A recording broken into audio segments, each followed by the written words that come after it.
pour Entrée interdite TV, nous sommes au cœur des Champs-Élysées, dans l'ancien hôtel de la Païva, un hôtel particulier sublime, classé, qui aujourd'hui est le siège d'un grand club, d'un cercle parisien très important. On vous emmène?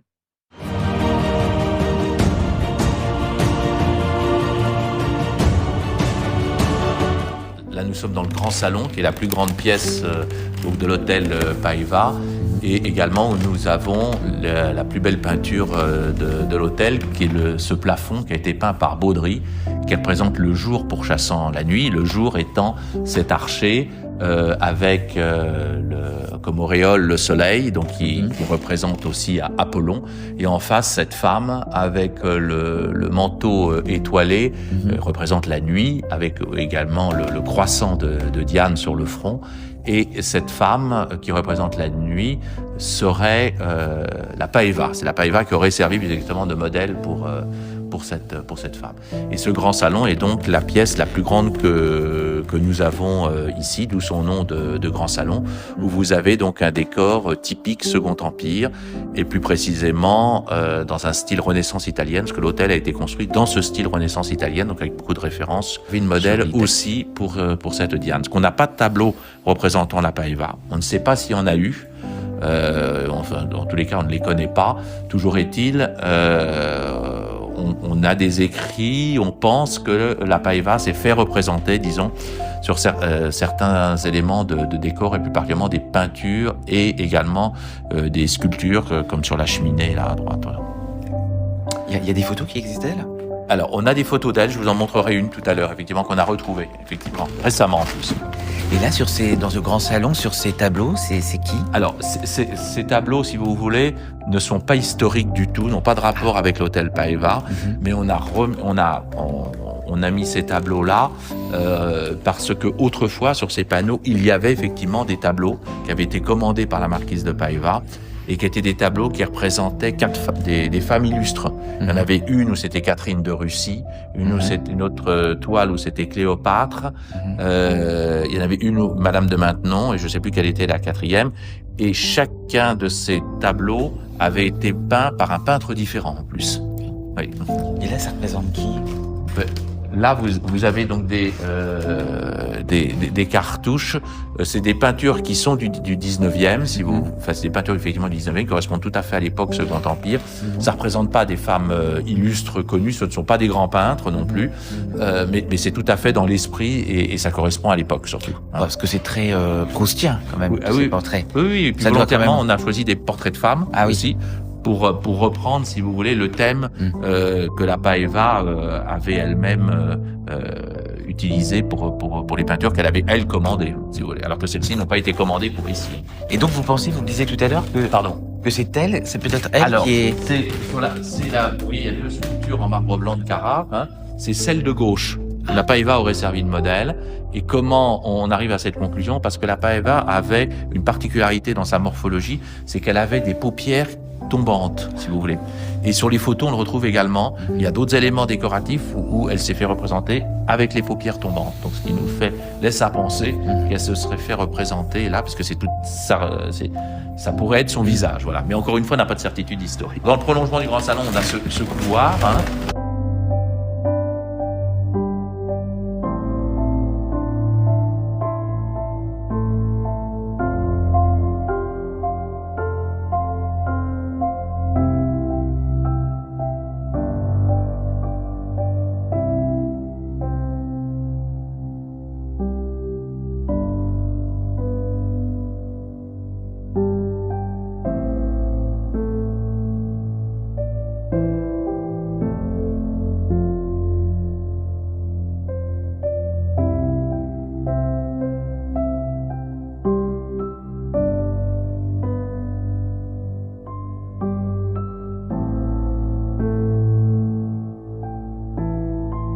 Là, c'est une salle de billard. Voilà.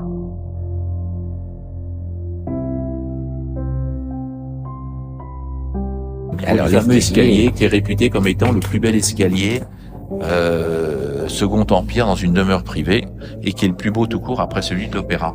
Pourquoi ? Parce que celui-ci a la particularité d'être tout en onyx. C'est-à-dire que vous avez les marches qui sont en onyx, la rampe qui est en onyx et ces grandes plaques d'onyx. Et là, vous le voyez vraiment dans le style Renaissance italienne. Alors, vous avez déjà sur le palier intermédiaire, vous avez cette plaque en marbre blanc de Carrare qui représente Amphitrite, chevauchant un dauphin. Et la Paeva aurait servi aussi de modèle pour cette Amphitrite parce que vous voyez, on retrouve tout à fait ce visage avec les paupières tombantes.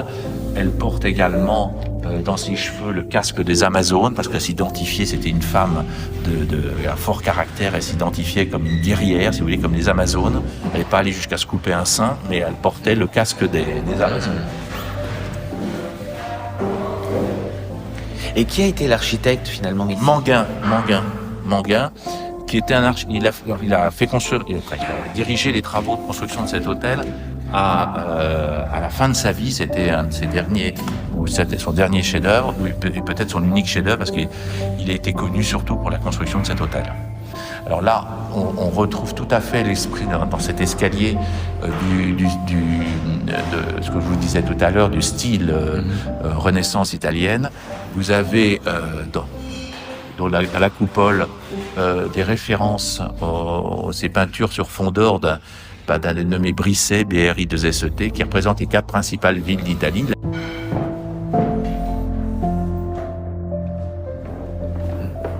Voilà, donc cette pièce historiquement était la chambre de la Paeva. On a du mal à l'imaginer, mais c'est la chambre de la Paeva.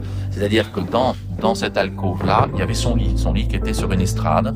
Et de chaque côté, il y avait un meuble cabinet. Vous savez, c'est le meuble Napoléon III noir avec des incrustations et de pierre. Et dans le bas de chacun de ces meubles, il y avait un coffre-fort. Et donc, il y avait 2 coffres-forts. Dans l'un, elle serrait son or et dans l'autre, ses bijoux. Et elle avait des très très beaux bijoux, enfin des grosses pierres. Vous avez dans cette pièce aussi, ce qui est intéressant, c'est cette cheminée en marbre, en malachite, celle-ci en malachite, et avec des bronzes de Carrier-Belleuse, qui à l'époque étaient argentés avec le procédé Christophe de galvanoplastie.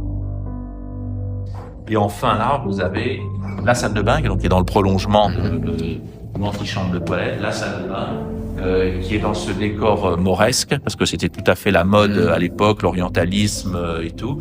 Et vous avez du sol au plafond et murs, tout est dans cet esprit mauresque.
Free audio post-production by alphonic.com.